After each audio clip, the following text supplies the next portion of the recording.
Hey, how's it going? Dylan here. Today we're going to be chatting to you about Deadpool 2.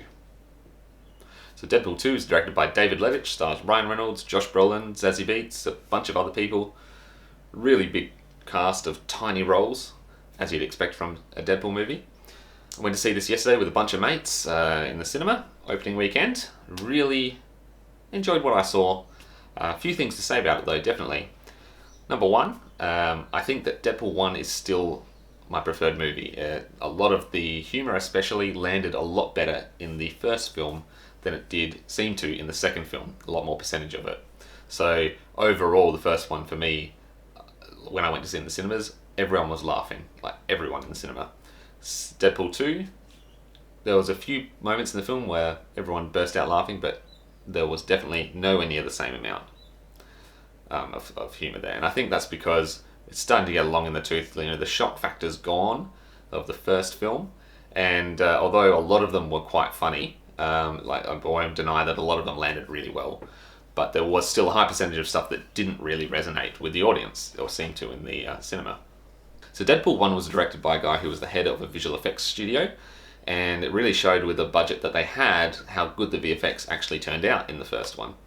Now this one obviously directed by David Leitch, who directed John Wick and Atomic Blonde, which had decent visual effects, but definitely nowhere near as much as Deadpool 1. And you can kind of see it here that they tried to kind of bite off a bit more than they could chew in certain sequences in terms of the CG budget.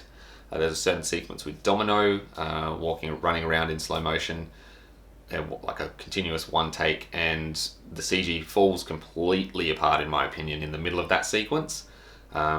A lot of the other CG is really good. It's just that they obviously didn't have enough time or money. Well, I guess they're intertwined in terms of VFX, but definitely could tell there. For the most part, though, decent.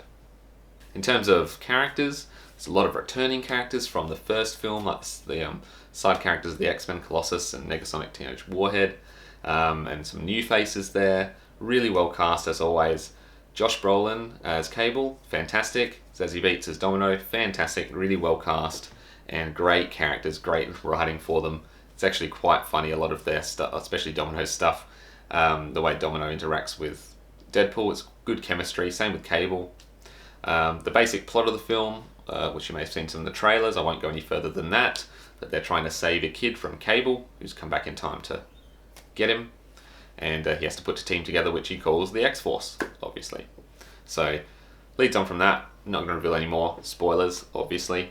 There are a lot of twists and turns in this movie, and I think in general this movie has a much more serious tone than the first film.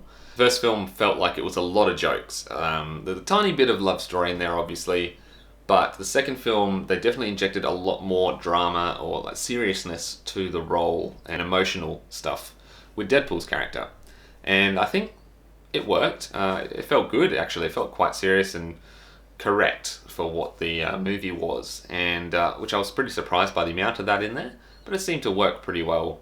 And I can definitely see why they did that. They couldn't just go in and make it the same as Deadpool 1 exactly, because it would get long in the tooth. Deadpool 1 obviously had the shock factor of the release, and no one had seen anything like it, basically.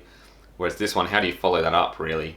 There's plenty of humour in it, obviously, but it does, they kind of tried to balance it a tiny bit more with some drama, and I think that for the most part works pretty well.